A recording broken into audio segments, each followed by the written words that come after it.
Hi, I'm Dave Weitzel with the Department of Natural Resources, and today we're out doing a fish survey on one of our local panfish lakes in the Grand Rapids area.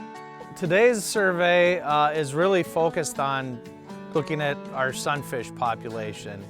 And that's a little bit different than some of the other surveys that the DNR fisheries section might do.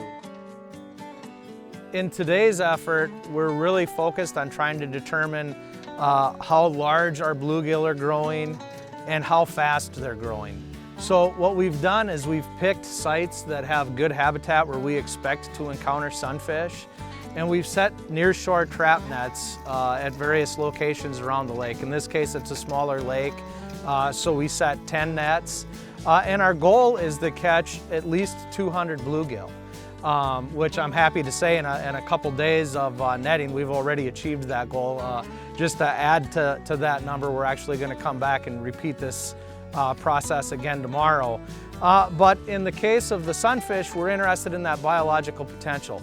So we want to see, are there bluegill in the lake that are over 8 inches? Are there some fish that are over 9 or 10 inches?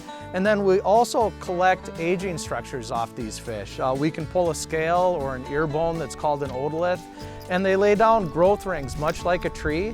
And we can take a look at those growth rings and determine how old the fish is and how fast it's growing. In a lake like this one, we would expect to see some of our bluegill reaching 8 inches by the time they're 7 years old. That's a good sign. That's what we want to maintain.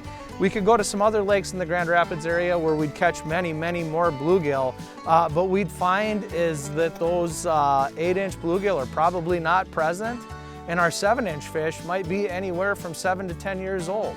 Those lakes simply don't have the growth potential to grow a large bluegill.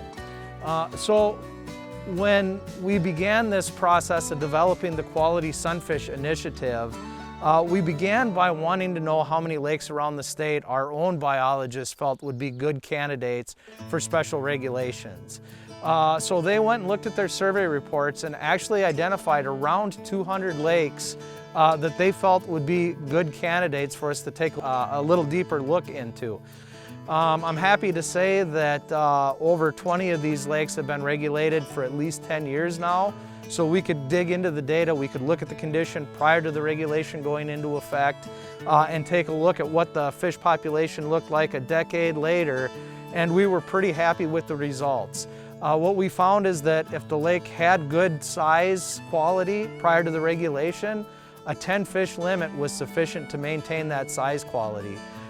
In lakes that maybe had lower numbers of bluegill where we were more concerned about harvest, and we went with a 5-fish reduced limit, we found that fishery actually improved after a decade.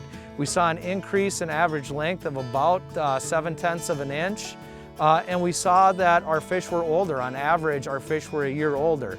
And that tells us that the fish that are being released are surviving, they're sticking around longer, they're giving us more opportunities to share this resource. We know that these fish can be caught and released many times. We call that recycling. So that 10-inch bluegill that I catch and release today is a bluegill that you'll have an opportunity to catch tomorrow.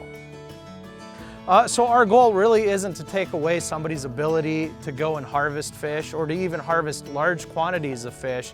We just want to be sure that that harvest is being done in a smart manner so that we can have both lakes where you can go and have high harvest rates, but also have a few lakes, and when I mean a few lakes, we're talking maybe 2% of the waters in Minnesota with bluegill that are really managed specifically for size quality. So that anglers that value catching a large fish are going to have that opportunity now and into the future as well. The beautiful thing about Minnesota, we've got well over 5,000 lakes that are managed for fishing here in the state of Minnesota, so we don't have to manage every lake the same.